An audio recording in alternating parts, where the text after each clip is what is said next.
The Ace Attorney Trilogy is a series of, you guessed it, 3 games that originally released on the Game Boy Advance in Japan in 2001, 2002, and 2004 respectively, and came over to the DS in 2005 and 2007.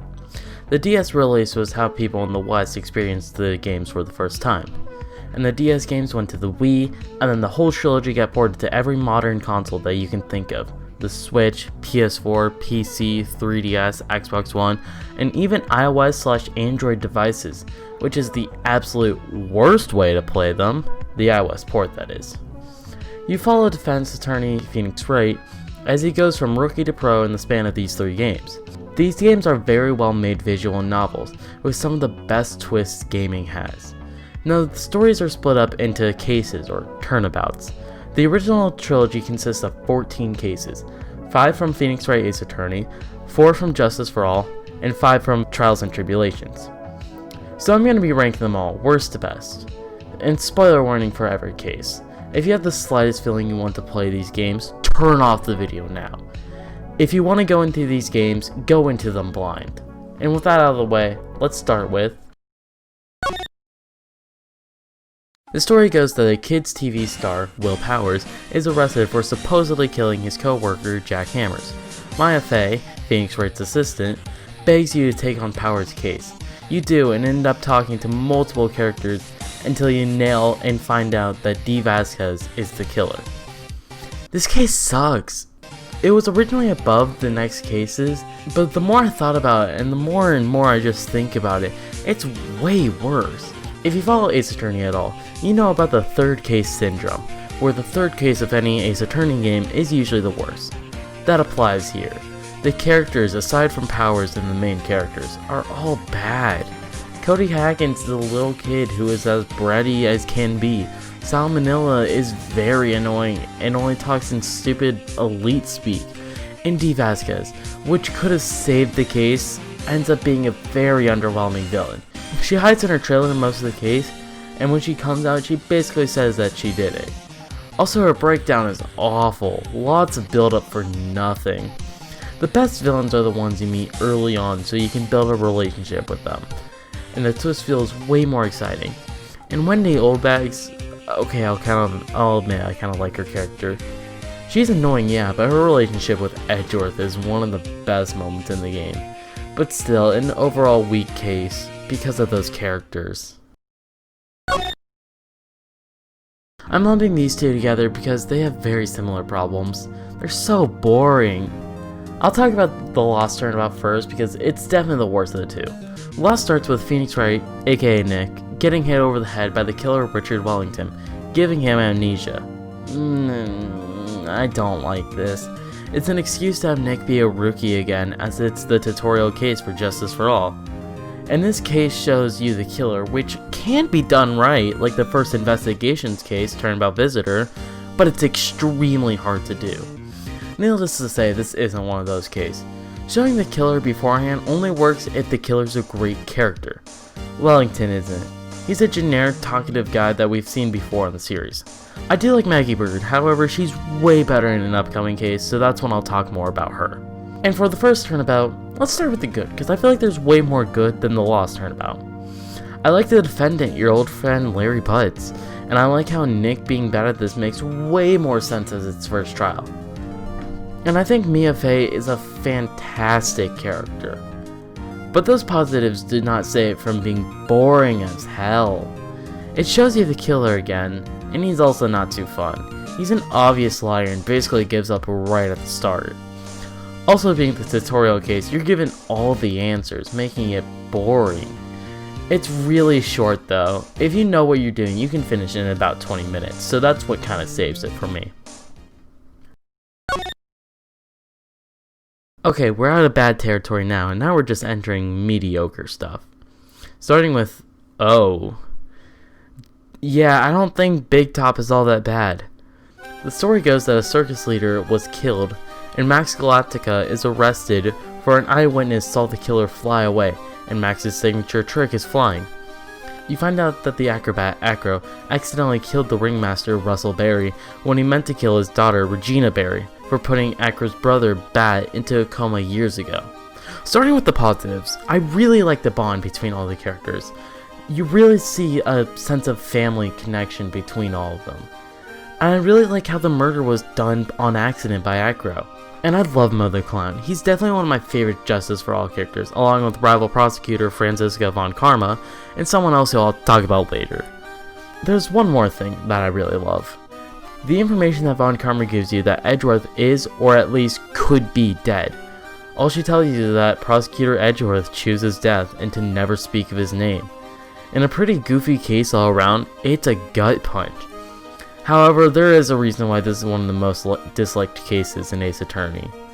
While I love Mo the Clown, and even Max to some extent, I can't stand the characters like Ben and Trillo, the ventriloquists. They're so weak, and it's just a beatdown on Ben the whole time. I get the point, but it doesn't make it better. And the fact that a 31-year-old disguised as a puppet wants to marry a 17-year-old is really creepy. Second problem, Russell's death is so unnecessary. If Aggro just had a talk with Adrena about Bat's coma, and how death is not something to be taken lightly, as she just thinks everyone gets turned into stars, nothing would have happened. Everything would have been fine. But my biggest problem is that it could have been so much better. A plot point I purposely left out was that Regina's old pet tiger, Leon, was killed by Russell, as Leon was the one who comatose Bat. I think it would have made way more sense for Regina to be the killer, as she feels no sadness towards her father's death until Mo very clearly says it to her. And she has a strong motive with Leon's death. If that was the case, this would have been a way more exciting and interesting case, but as it is, it's okay. Turnabout Sister is one of the best premises. Your mentor gets killed, and the one framed for it is her sister. Amazing start, and it is amazing for the first 3/4 or so. Finding more and more evidence damning Maya as the killer, and also getting a witness who will not talk to you no matter what you do until you force it out. And when you do force it out of her, Christ, it's good. Miss May turns into a whole new person, and it's satisfying as hell. And you get to the second investigation, and you find out who the real killer is, and he frames you for Mia's murder. No longer Maya, you're on trial for yourself. It adds so much more to a case that was already really good. And I wish it ended that way. Yeah, all of that is true, but you get to that last quarter. The killer, Red White, after killing your mentor, frames you and Maya, gives up after you show the second piece of evidence. Only because of Edgeworth does the trial last more than 5 seconds. Oh yeah, this is the first time we see Edgeworth. Quick sum up, he's one of the best characters and has the best story arc. He also gets his famous autopsy outdated line here. Anyways, after White gives a super vague testimony that has no contradictions, Maya, also being a spirit medium, contacts Mia's spirit to give you the answers and win. No, really, you black out, Mia gives you the back of the receipt that had Maya's name on it that shows the Red White couldn't have seen the light stand before the murder, and a list of names that get him to admit his guilt. I get it's an early case, but still, it's very cheap and very lame for what would have been a fantastic case. Now we're reaching my favorite of the 3 games, Trials and Tribulations. Every case in this game is great. And really, here on out, all the cases here are great. So let's start with my least favorite case, Turnabout Memories. This is the tutorial case in Trials and Tribulations, and makes a whole heck of a lot more sense than old banana guys over there. You play as Mia Fey in her second case, I'll get into that later. And you're defending Phoenix Wright? Yeah, the defendant this time is a college level Mr. Wright. And while we know he's not the killer, we actually don't know who the killer is until later, which I love. And the killer is one of the best characters in all of Ace Attorney, Dahlia Hawthorne.